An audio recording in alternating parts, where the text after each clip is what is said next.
বিসমিল্লাহির রহমানির রহিম। প্রিয় বন্ধুরা, আজ আমি দেখাবো কিভাবে কানাডিয়ান ভিসা অ্যাপ্লিকেশন ফি জমা দিতে হয়। এখানে আমি প্রয়োজনীয় ডকুমেন্টগুলো আপলোড করে দিয়েছি।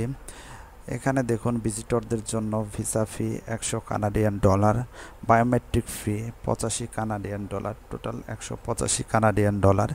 এই ফিটি আমি পরিশোধ করব। এখন পরিশোধ করার জন্য এখানে আই এগ্রি ক্লিক করতে হবে। এরপরে গিভেন নেম এখানে ক্লিক করতে হবে। মোহাম্মদ বিপ্লব আমার given name, last name Chowdhury, এখানে চৌধুরী আমি লিখে দিয়েছি। এরপরে এখানে আছে হোয়ার ডু ইউ লিভ নাও, আমি ঢাকায় বসবাস করি, তাই আমি ঢাকা কথাটি লিখে দিলাম। এরপরে সাইন ইনে ক্লিক করব।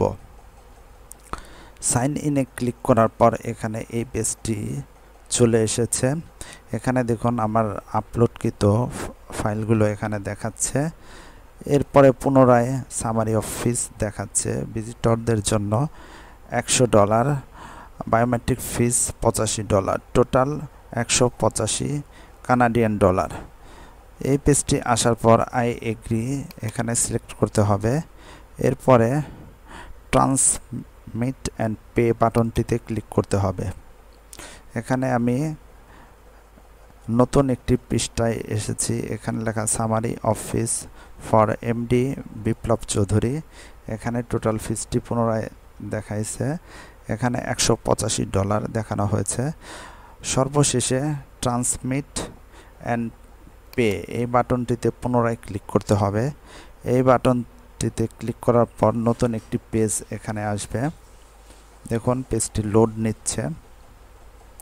প্রথমে বলে রাখা ভালো, যাদের international visa card, master card বা ডুয়েল কারেন্সি অন্য যে কোনো কার্ড রয়েছে যেগুলোতে ডলার রয়েছে, সেখান থেকে আপনি আপনার ফিটি পরিশোধ করতে পারবেন।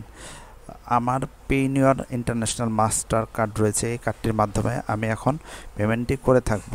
প্রথমে কার্ড হোল্ডারের নেম এখানে দিতে হবে। কার্ড হোল্ডারের নেম আমার নামটি দিয়ে দিব, ডি বিপ্লব চৌধুরী, BIPLOB চৌধুরী, CHOWDHURY। এরপরে কার্ড নাম্বার দিতে হবে।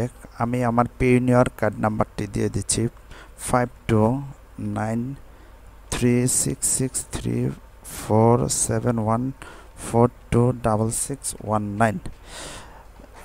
এরপরে দিতে হবে MMYY, এখানে দিয়ে দিচ্ছি 0826। এরপরে CVV নাম্বার দিতে হবে, এখানে CVV নাম্বারটি দিয়ে দিচ্ছি। অবশেষে অর্ডার সামারি, এখানে টোটাল 185 কানাডিয়ান ডলার। চেক আউটে ক্লিক করলে আপনার মেইল বা ফোনে একটি কোড যাবে। এই কোডটি বসিয়ে দিলে পেমেন্টটি হয়ে যাবে। প্রিয় বন্ধুরা, যে সকল বন্ধুদের ইন্টারন্যাশনাল মাস্টার কার্ড বা ডুয়েল কারেন্সি কার্ড নেই, তারা আমাদের সাথে যোগাযোগ করলে আমরা আপনার পেমেন্টটি পরিশোধ করে দিব। এক্ষেত্রে সামান্য কিছু সার্ভিস চার্জ আমাদেরকে প্রদান করতে হবে। ধন্যবাদ।